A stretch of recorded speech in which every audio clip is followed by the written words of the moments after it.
At first, I barely noticed her. She was the type of woman you'd pass in the grocery store and immediately forget you saw.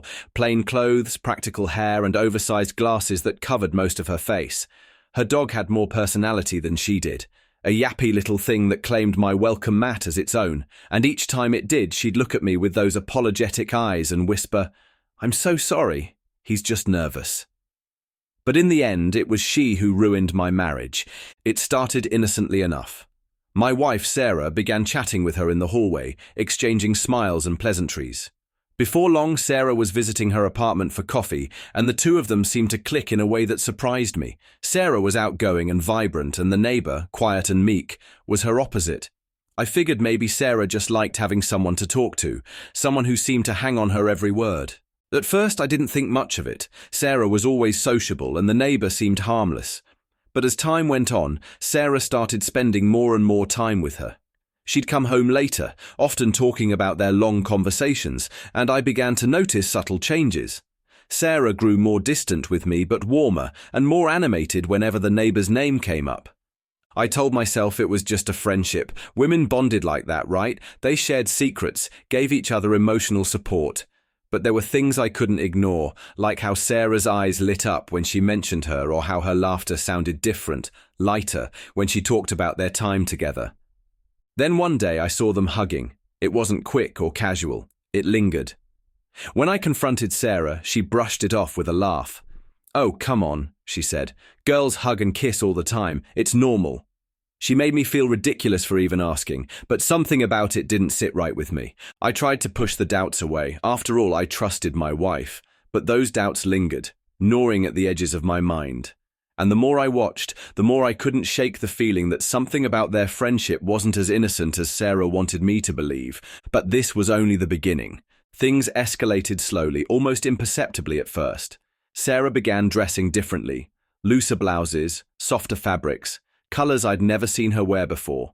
She started wearing perfume more often, subtle but noticeable, and there was a shift in her demeanor, gentler, more relaxed, almost like she was walking through life with a secret she couldn't wait to keep.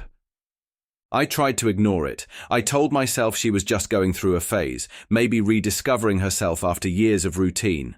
But then the excuses started. "I'm staying late at work," she'd say, even when her shifts were supposed to end hours earlier. "We're just grabbing drinks," she'd add when I asked why she hadn't come home right after. One night I decided to wait up for her. Midnight passed, then 1. At 2 a.m., I heard the door unlock. She stepped inside, startled to see me sitting in the living room. "What are you doing up?" she asked, her voice too casual. "Waiting," I said.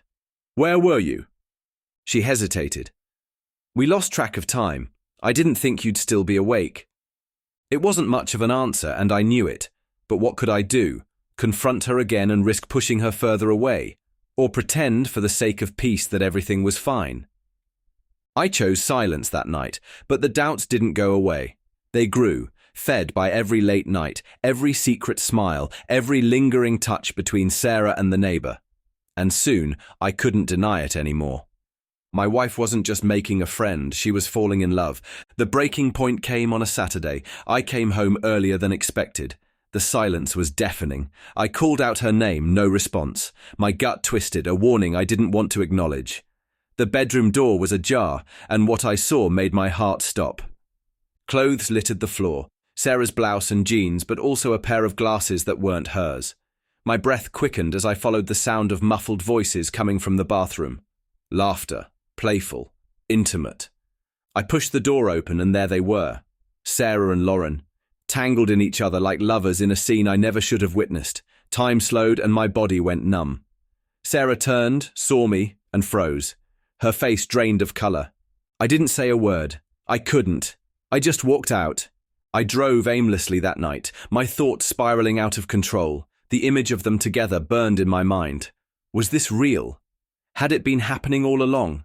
Every laugh, every touch, every moment they had shared replayed in my head, taking on sinister undertones. I felt like a fool, blind, naive, pathetic.